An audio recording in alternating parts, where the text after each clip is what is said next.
Okay, problems 3 and 4 on assignment B for this week.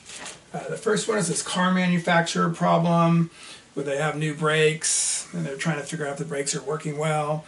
In order to do an observation, it costs them $100 and they have a $12,000 budget. Write that down here, $100 a pop. And it says the standard deviation of the population is 12, and they said, are there sufficient funds to estimate the mean stopping distance to within 2 feet in a 95% confidence interval? It's just a sample size question, basically. It's a roundabout way for them to ask the sample size questions. So the margin of error is 2. Z star, 95%, 1.96. It's Z because we have the population standard deviation of 12 over square root of n. So I just solved that equation for n. I got 138.29. Which means we need 139 samples to be able to get within that margin of error. However, each sample is $100. It's going to cost me $13,900, so I don't have enough money. Part B says they want this done, so what do?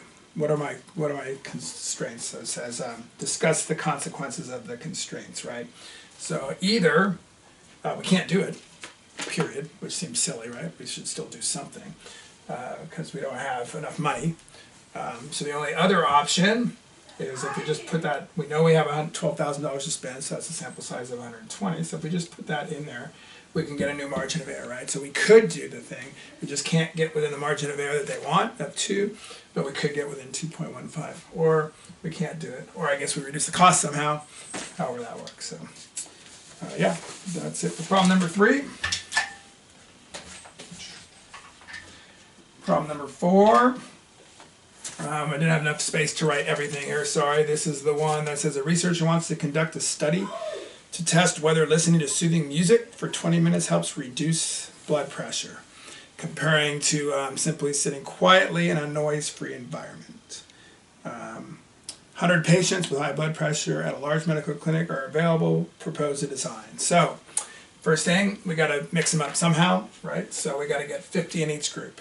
So the best way to get 50 in each group, I think, you could just say, I'm going to number them from 1 through 50 and use a random number generator. That's okay. I'm going to put all the numbers in all the names in a hat, same size hat, or same size papers, mix it up, draw 50. Once I get 50, the first, we'll just mix them up. Maybe the first one goes music, the next one goes no music. Or we just take the first 50 and put in music, come to the second 50. No, it doesn't really matter which. Make sure part of your design, you're doing what they want you to do, which is measure the blood pressure before, measure it afterwards, and then compare average loss in blood pressure. There are better ways than that. Most people don't think about the other ways, they just do it straightforward. I think blocking or match paired would be better. So if you had the same rough blood pressure in one group versus, so you're comparing, so if you, maybe just pairs, match pairs is the best. You got 2 guys that have about the same blood pressure, put one in the music, one in the non-music. It's a better comparison. The best comparison, people don't usually think about this in experiments, but because we're not treating them with medicine or anything like that, you could have everyone getting both treatments. That's probably the best way to take all 100 people, measure their drop in music, all 100 people, measure their drop with the non-music, and just compare the person to themselves, right? It's probably the best comparison there is, but people don't really think about doing it that way. And they say they have a null hypothesis that the music is equal to the quiet, and the alternate, the music is better than the quiet. And it says, if the null hypothesis is rejected, the clinic will offer the music therapy as free service to their patients with high blood pressure. So describe type 1 and type 2 errors, and which one is more serious. I didn't really write it all up, so I'll say it. Type 1 error is rejecting a true null hypothesis. Okay, that means the music is actually equal to the quiet. We reject it. We think music is greater than the quiet, so what happens? Well, they wind up getting the music therapy, which is cool. It's not going to hurt them any, right? Because it was going to be the same anyway. So we wind up giving them this music therapy.